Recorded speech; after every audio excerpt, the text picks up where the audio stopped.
Kereta api Tanjung Karang menuju Kertapati menabrak sebuah bus angkutan penumpang di perlintasan wilayah Way Tuba Martapura, Oku Timur, Sumatera Selatan.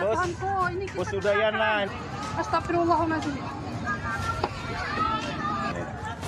Nah itu Pak, tolong kumpul ke Pak. Akibatnya 3 orang tewas dan 9 orang lain luka-luka dan dilarikan ke rumah sakit. Tabrak kereta api.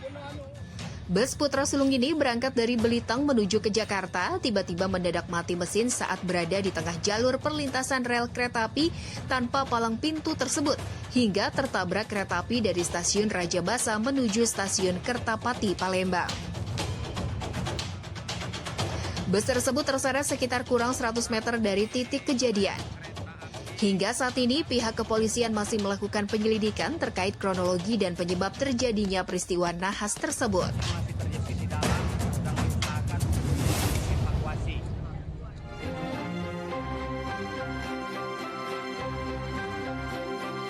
Assalamualaikum pemirsa, bagaimana kabar Anda hari ini? Semoga sehat selalu dan baik-baik saja. Seperti biasa, sebelum beraktivitas, kita update dulu yuk seputar informasi menarik agar pagi Anda lebih berisi. Bersama saya, Erlang Purbaya, ini dia Cakrawala selengkapnya.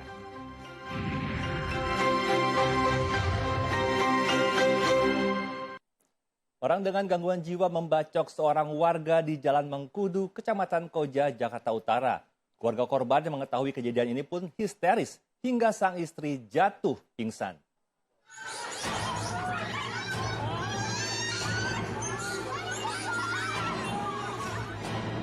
Inilah video amatir saat orang dengan gangguan jiwa diamankan usai membacok warga di Jalan Mengkudu, Kecamatan Koja, Jakarta Utara. Pelaku diamankan oleh warga dengan barang bukti jenis golok.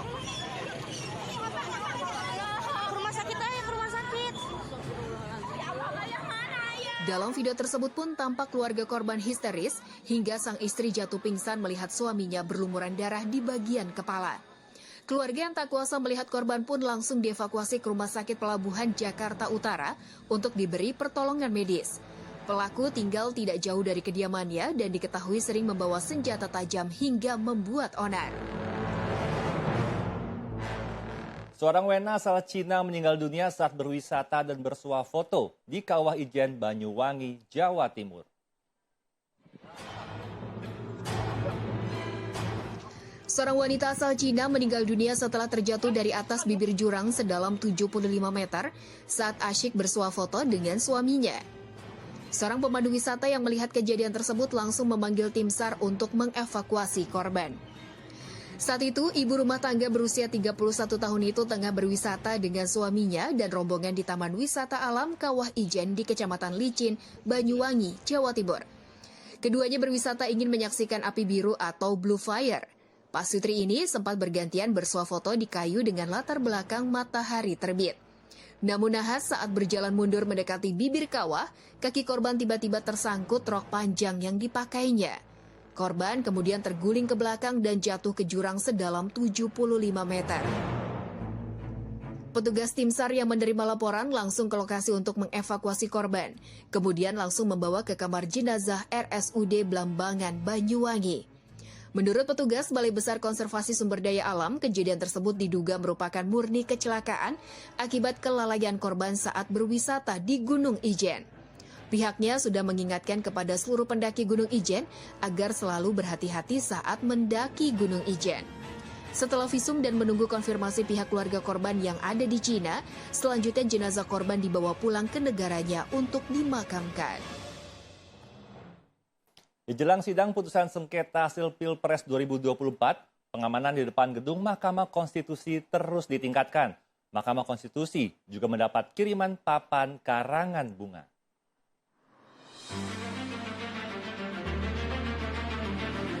Jelang sidang putusan MK, petugas kepolisian terus disiagakan di depan gedung Mahkamah Konstitusi di Jalan Medan Merdeka Barat hingga Minggu malam. Pagar berduri pun dipasang di depan gedung MK. Rencananya hari ini, Senin, sidang akan dimulai pada pukul 9 pagi. 8 hakim konstitusi terus melakukan rapat permusyawaratan hakim guna memutus perkara PHPU Pilpres pada hari ini, Senin 22 April 2024. Sementara itu, kiriman karangan bunga terus berdatangan ke gedung MK. Papan karangan bunga itu tidak disimpan di depan gedung MK, melainkan dijajarkan di salah satu sudut kompleks Mahkamah Konstitusi, tepatnya di dekat parkiran dan kantin pegawai. Narasi papan karangan bunga itu beragam, tapi mayoritas menunjukkan dukungan untuk keterpilihan Prabowo Subianto Gibran Rakabuming Raka. Menurut juru bicara MK Fajar Laksono, kiriman karangan bunga tidak dipajang di depan gedung MK untuk menjaga independensi hakim konstitusi dan menjaga netralitas suasana persidangan termasuk luar persidangan. Calon Presiden nomor urut 1 Anies Baswedan tetap meyakini Mahkamah Konstitusi akan membuat keputusan dengan mengedepankan keadilan. Anies juga mengaku akan hadir bersama calon wakil presidennya, Muhaimin Iskandar, saat pembacaan putusan di gedung MK.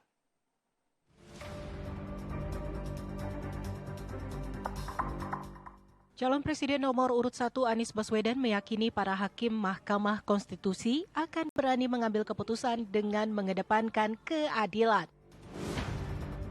Kami percaya para hakim di Majelis Mahkamah Konstitusi menyadari benar titik persimpangan jalan ini, dan kami yakin bahwa mereka akan mengambil keputusan yang berani, mengambil keputusan berdasarkan hati nurani, dan untuk menyelamatkan praktek konstitusi, praktek demokrasi di Indonesia. Bersama pasangannya Muhaimin Iskandar, Anies mengaku akan hadir ke MK saat pembacaan putusan. Anies juga menegaskan akan siap menerima semua keputusan dari Mahkamah Konstitusi. Kami rencanakan hadir. Hadir. Ya. Terus kalau misalnya putusan ditolak gimana?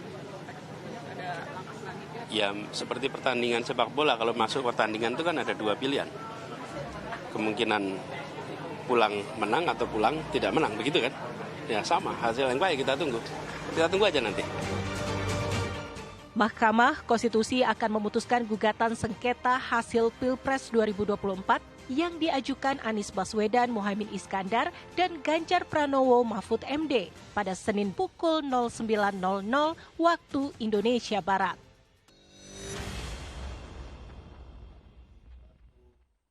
Lonjakan penumpang arus balik terjadi di Bandara Soekarno-Hatta, Tangerang, Banten. Sementara kemacetan parah terjadi di Pelabuhan Pototano, Sumbawa Barat, NTB. Antrian kendaraan terutama truk yang membawa barang-barang mengular sampai keluar area pelabuhan. Pantauan dari Bandara Soekarno-Hatta, Tangerang, Banten, ribuan penumpang arus balik masih mendominasi pengguna moda transportasi udara.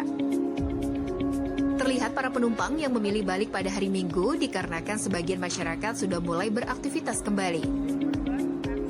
Pengelola Bandara Soekarno-Hatta mencatat pergerakan penumpang mencapai 173.000. Begitu juga dengan pergerakan pesawat mencapai 1.051. Sementara itu, di dalam Pelabuhan Pototano, Sumbawa Barat, Nusa Tenggara Barat, terlihat antrian truk dan mobil pribadi di area parkir menunggu giliran masuk kapal di Dermaga 1 dan Dermaga 2. Antrian kendaraan roda 2 atau sepeda motor juga terjadi, sementara para penumpang pejalan kaki juga terlihat padat di Pelabuhan Pototano. Untuk mengurai kemacetan, petugas dari Polsek Pelabuhan Laut Pototano dibantu oleh TNI dan Dinas Perhubungan melakukan pengaturan lalu lintas. Ya, polisi mendapatkan rekaman kamera CCTV yang mengabadikan seorang perempuan hamil sebelum ditemukan tewas terbunuh dalam ruko rumah makan di Kelapa Gading, Jakarta Utara. Nampak dari rekaman, korban bertemu dengan seorang pria yang diduga merupakan pelaku pembunuhan. Kasus pembunuhan seorang perempuan hamil di dalam rumah makan Jalan Boulevard Raya, Kelapa Gading, Jakarta Utara, mulai mendapatkan titik terang. Dari CCTV yang terpasang dalam ruko, didapatkan korban bertemu dengan seorang pria dalam rumah makan. Dalam potongan rekaman CCTV tersebut, terlihat korban mengunci pintu setelah pria yang ditemuinya keluar dari ruko. Pria tersebut terlihat kembali dan dari rekaman terlihat seperti memastikan dari luar bahwa pintu telah terkunci. Korban juga hanya menengok sejenak. CCTV ini merekam kejadian pada hari Jumat malam atau malam terakhir korban terlihat masih hidup. Keesokan paginya atau hari Sabtu korban ditemukan tewas di lantai 3 rumah makan tersebut dengan kondisi berlumuran darah dan tak berbusana lengkap. Belum diketahui apakah korban hanya dibunuh atau mengalami tindak kriminal lain. Dari hasil olah TKP, analisa serta penyelidikan, kami telah mengantongi identitas pelaku. Mohon doa dan dukungannya agar secepatnya bisa kami ungkap dan amankan pelaku. Berdasarkan rekaman CCTV, polisi telah mengantongi identitas terduga pelaku. Polisi pun sedang melakukan pengejaran. Pembunuh wanita yang jasadnya ditemukan di apartemen Kota Bandung ditangkap di kawasan Melawai, Jakarta Selatan. Alasan pelaku membunuh karena kesal korban meminta uang 4 juta rupiah untuk jasa kencan yang korban tawarkan. Niko Heru Munandar ditangkap Polrestabes Bandung, Jawa Barat di kawasan Melawai, Jakarta Selatan. Ia membunuh teman kencannya, wanita berinisial SJ, di unit apartemen yang ia sewa di Bandung, Jawa Barat.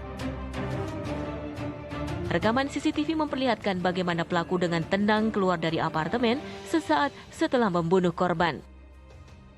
Pelaku beralasan, ia kesal karena korban meminta uang 4 juta rupiah untuk sekali kencan, sementara pelaku hanya membayar 1 juta rupiah. Tim melakukan pengejaran terhadap pelaku karena telah teridentifikasi bahwa pelaku menyewa apartemen tersebut kurang lebih selama 1 bulan sehingga namanya ada. Kemudian dalam waktu kurang 1x24 jam berhasil ditangkap di Jakarta di daerah Melawai. Jasad korban ditemukan berada di kamar apartemen pada 10 April lalu.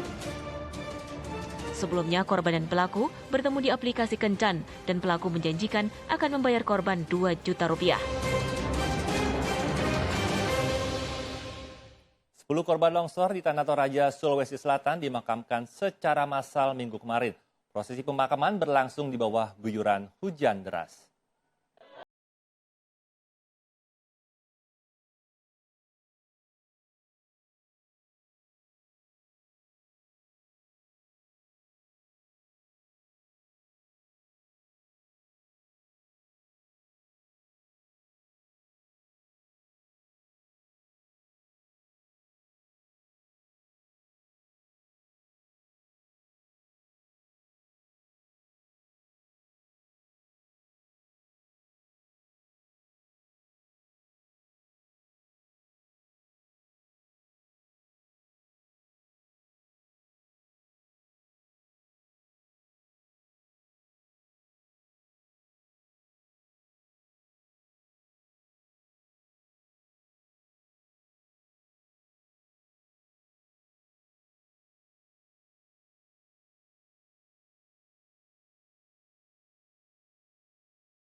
Usai diguyur hujan, tebing setinggi 15 meter di lereng Gunung Lawu, Kabupaten Magetan, Jawa Timur longsor.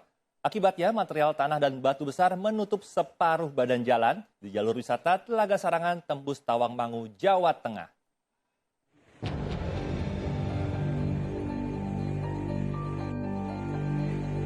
Antrian panjang kendaraan roda 2 dan roda 4 ini terjadi di Jalan Tanjakan jalur wisata Telaga Sarangan, Kecamatan Pelausan, Kabupaten Magetan, Jawa Timur, tembus Tawangmangu, Kabupaten Karanganyar, Jawa Tengah.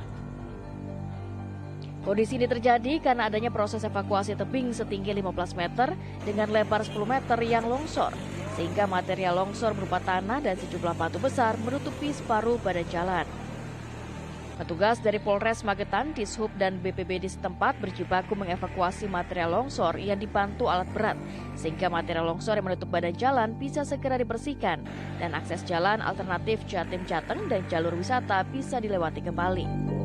Polisi juga melakukan buka tutup jalan untuk mengurangi kemacetan dan antrian kendaraan saat proses evakuasi material longsor berlangsung. Tebing longsor ini terjadi setelah wilayah lereng Gunung Lawu diguyur hujan deras sehingga tanah pada tebing tersebut longsor. Terjadi hujan walaupun intensitas ringan tapi lama, waktunya lama. Ini longsor berapa meter ketinggian, Pak? Ketinggiannya berkisar 8-10 meter, kemudian lebar longsor sekitar 10 meter. 1 unit alat berat dan 2 kendaraan truk dikerahkan untuk mengevakuasi material longsor. Diimbau kepada para pengguna jalan dan juga pengunjung wisata di Telaga Sarangan, Magetan maupun di Tawangmangu, Jawa Tengah untuk tetap waspada dan berhati-hati saat terjadi hujan. Selain jalan licin, juga terdapat sejumlah titik tebing yang rawan longsor. Petugas Bandara Haji Hasan, Sampit, Kalimantan Tengah terkejut saat mendapati seekor orangutan masuk dan berkeliaran di area bandara. Berhari-hari orang tersebut berkeliaran di sana dan membuat petugas bandara khawatir.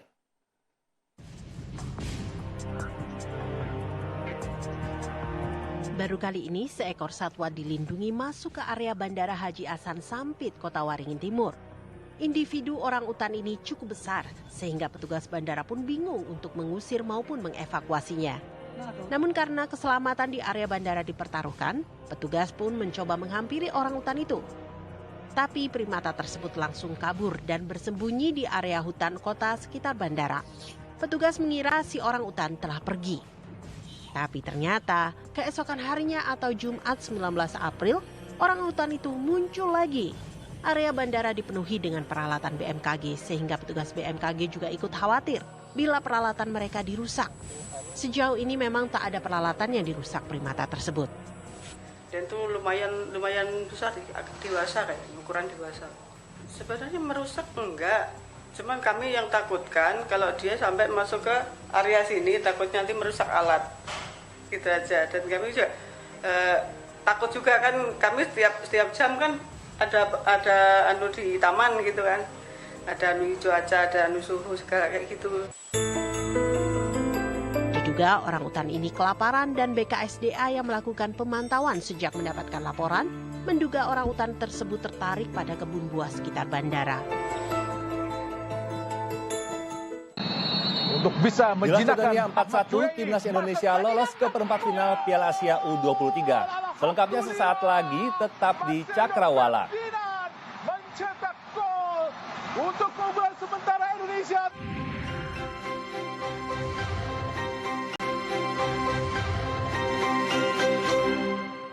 Terima kasih Anda masih menyaksikan Cakrawala bersama saya, Erlang Purbaya. Ya pemirsa, ratusan orang rela berdesak-desakan dalam acara rebutan Kupat Sewu yang digelar warga desa di Jombang, Jawa Timur. Ratusan orang ini rela berdesakan untuk mendapatkan gunungan berisi ketupat dan aneka sayur mayur hasil panen warga di desa Mojo Trisno, Kecamatan Mojo Agung, Jombang, Jawa Timur. Anak-anak, remaja, hingga orang dewasa terlibat dalam aksi rebutan Kupat Sewu yang digelar dalam rangka Hari Raya Ketupat. Sebelum dibuat rebutan, tumpeng setinggi 2 meter lebih ini diarak oleh warga secara bergantian berkeliling desa. Arak-arakan Kupat Sewu digelar setiap tahun sebagai upaya untuk melestarikan adat dan budaya masyarakat pedesaan dalam merayakan Lebaran Ketupat.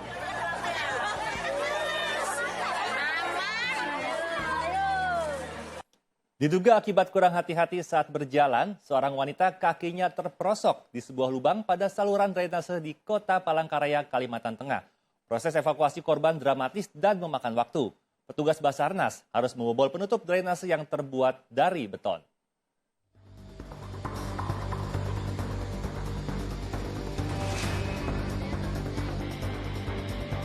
Seorang wanita bernama Dede terperosok ke dalam saluran air di Jalan Yosudarso, Kota Palangkaraya, Kalimantan Tengah. Kaki kanannya terjepit di antara beton penutup drainase. Evakuasi berlangsung dramatis. Menggunakan alat pemecah beton, dengan hati-hati petugas dari Basarnas Kota Palangkaraya memecahkan beton yang menjepit kaki wanita tersebut. Selama evakuasi, korban terus menangis menahan sakit. Setidaknya dibutuhkan waktu 30 menit untuk membebaskan kaki korban dengan hanya mengalami luka gores. Telah terjadi satu orang terjepit di antara beton parit Jalan Yosudarso, Palangkaraya. Tim Basarnas Palangkaraya terdiri dari 5 orang langsung melaksanakan evakuasi korban dengan menggunakan alat ekstrakasi. Sebelumnya, korban berjalan kaki untuk membeli makanan. Namun ia tak melihat ada lubang drainase sehingga ia terperosok dan kakinya sulit ditarik. Di tengah perayaan Hari Kartini yang menginspirasikan semangat emansipasi dan pemberdayaan perempuan, dari Sampang Madura justru terbetik kabar seorang bocah perempuan berusia 7 tahun sedang melangsungkan pertunangan dengan bocah pria. Aksi pertunangan yang dianggap tak wajar ini menjadi viral di media sosial. Beginilah proses pertunangan yang berlangsung di sebuah rumah bocah wanita, tepatnya di Desa Dharma Camplong, Kabupaten Sampang Madura, Jawa Timur.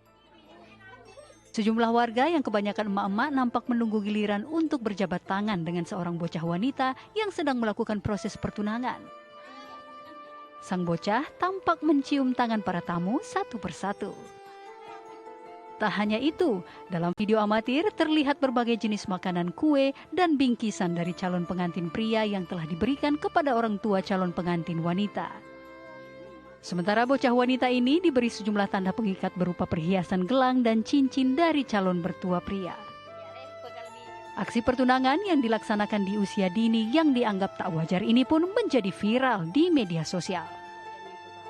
Pertunangan diadakan berawal dari kedua orang tua bocah laki-laki dan perempuan yang sempat melakukan perjanjian atau bernazar pada saat berada di Mekah, Arab Saudi beberapa tahun silam. Ya itu, nanti kalau sudah selesai kuliah nanti baru dewasa. Kalau sudah sama punya masa depan, kalau masih ada jodoh. Setelah dilakukan proses pertunangan dan lamaran, kedua bocah ini pun resmi telah memiliki sebuah hubungan ikatan, yaitu bertunangan. Ya, Presiden Joko Widodo bermain sepak bola bersama anak-anak sekolah bola di Gorontalo. Permainan tersebut sekaligus untuk menyemangati timnas Indonesia U23 yang bertanding di Doha, Qatar.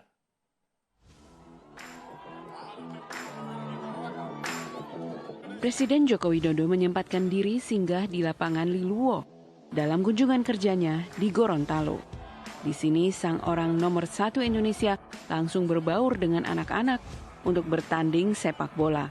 Anak-anak ini adalah murid-murid sekolah sepak bola yang disebut Gorontalo United. Pertandingan selama 2 kali 15 menit itu pun berlangsung dengan penuh keseruan. Presiden Joko Widodo awalnya ambil posisi sebagai penyerang. Ia tidak mencetak gol. Kemudian Presiden berganti menjadi kiper dan kebobolan gol 3 kali.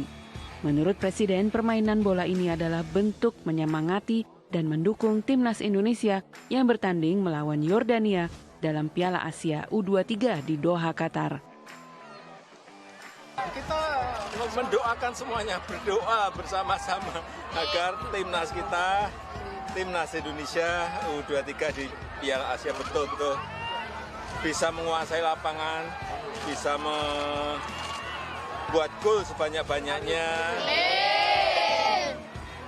Nggak ada kartu merah. Presiden juga mengatakan Gorontalo menyimpan banyak generasi muda dengan bakat sepak bola yang bagus.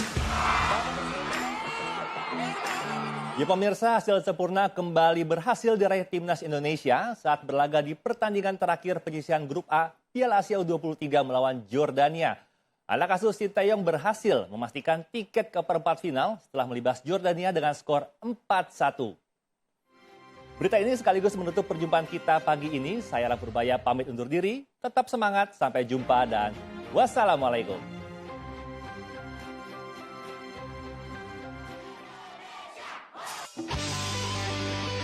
Berlaga di Abdullah bin Khalifa Stadium Doha, Qatar, timnas Indonesia langsung tampil menyerang pada partai penentuan grup A Piala Asia U23 menghadapi Jordania.